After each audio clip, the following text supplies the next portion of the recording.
Nyabarongo, then from Nyabarongo to the Nile. Yes. River Nile. Uganda, Tanzania, Egypt. We have to do a lot of cleaning and rehabilitation of these waterways. This is just one of them. I'll show you. So can you continue? As I was saying that the democratic part of Rwanda has started up a major research on the Nile Basin area in Rwanda, especially our case studies in River Nyabarongo or Nyabarongo Basin, which we consider also Nyabugogo to be part of the basin. So we have identified several main importance of the to River Nyabugogo, to Nyabarongo, and this goes up to the River Nile. These include, like, let's say, urban waste. Urban waste, let's start with household waste here.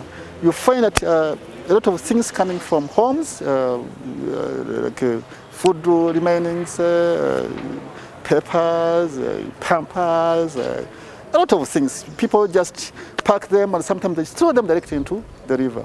And then also we have industrial waste, things from there are a lot of garages there in Gasyata, Nyabugogo area. We have found mechanics, they were fixing this or that, they're fixing cars, they are repairing this, and all the water, even that oil, they just throw it into the river.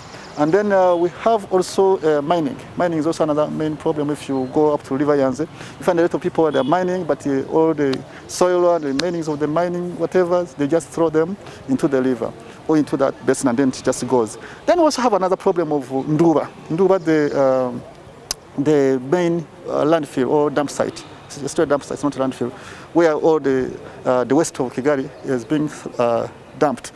It's not properly prepared. It's still a dump site, it's not a landfill. So all the waters from that landfill is called the set water. It just goes into the soil and infiltrates into the soil, back into the water, and then it goes to Nyabugogo, again to Nyabarongo. And that's very, very dangerous because there's a lot of human waste, which is or household waste, which is even industrial waste, which is there in Nduba. So that is a main problem. So we think that it is affecting our livelihood. Of course, it's affecting our health because some people are drinking that water. They're still drinking water from Nyabarongo, from Nyabugogo, they're still drinking it. And then also it is because that water is polluted. Because of that pollution, it's even difficult for like Wasak, which has to purify the water from Nyabarongo for us to drink. It becomes more expensive to purify very dirty water.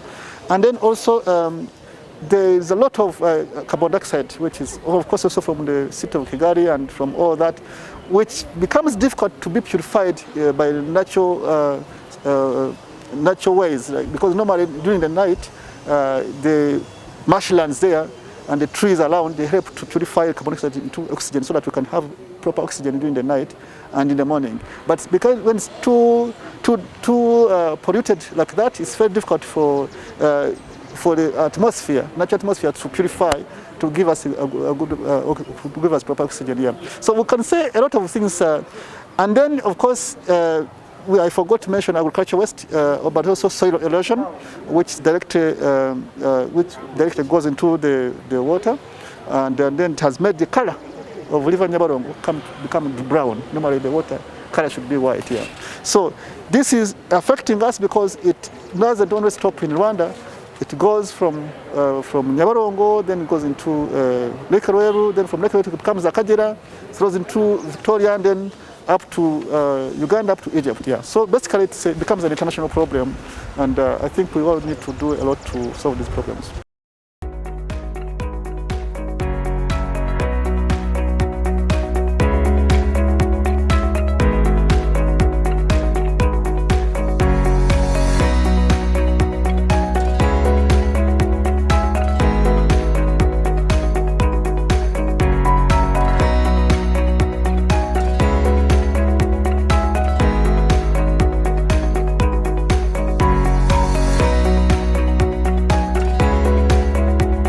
Yeah, so the first contribution now is that we didn't want to start up saying things when we didn't have a proper data. So we said, let's have a proper study, a research. Let's have research findings. That's what we have done. So today we're presenting an inception report, and we have a proper full report afterwards, maybe in 1 month or two, when we have a full report, which we'll share to the media and the public. So this was the first step, so identification of the problems. So we have identified the problems, and as I said, I visited River Nyabugogo on Tuesday, on Wednesday, and we identified some problems. We found that it has become a dumping site. The river is actually a dumping site, part of it, and we mentioned this publicly, and the City of Kigali yesterday informed us that they are taking care of the problem at the moment. So that was at least one contribution we have done. Yeah. So today we hope that we would go to use our hands to clean, but because of COVID circumstances, it has not been possible. Yeah.